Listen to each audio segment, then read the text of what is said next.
என்கிட்ட சொல்றாங்க ஒரு சில பேர், உங்ககிட்ட சீனியர்ஸ் இல்ல, நீங்க எப்படி ஆட்சி அமைப்பீங்க, அட்மினிஸ்ட்ரேஷன் பண்ணுவீங்கன்னு. யாருங்க சீனியர்? மக்களை பார்த்து ஓசினி ஏளனம் செய்த பொன்முடி சீனியரா? 1000 ரூபாய் திட்டத்தை கொச்சையாக பேசிய துரைமுருகன் சீனியரா? சென்னை மாநகராட்சியை அட்டூழியம் செய்து அழித்துக் கொண்டிருக்கும் சேகர்பாபு சீனியரா? இல்லை மதுரையில் பத்திரப்பதிவில் அனைத்தையும் தமிழகம் முழுவதும் பத்திரப்பதிவு ஊழலை செய்து கொண்டிருக்கும் மூர்த்தி சீனியரா? இவர்கள் எல்லாம் 30 ஆண்டுகள் 40 ஆண்டுகள் இந்த தமிழகத்தை கொள்ளையடித்தது போதாதா? நம்மளுடைய தலைவர் உங்கள் அண்ணன் விஜய் அவர்கள் இந்த கூட்டத்திலிருந்து ஒரு தம்பி, ஒரு தங்கை, ஒரு அண்ணன், ஒரு அக்காவை தேர்ந்தெடுப்பார் அடுத்த வருடம்.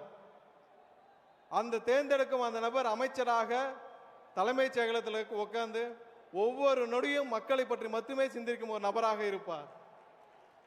என்ன பெரிய சீனியர்? அப்படி என்ன பெரிய சீனியர்?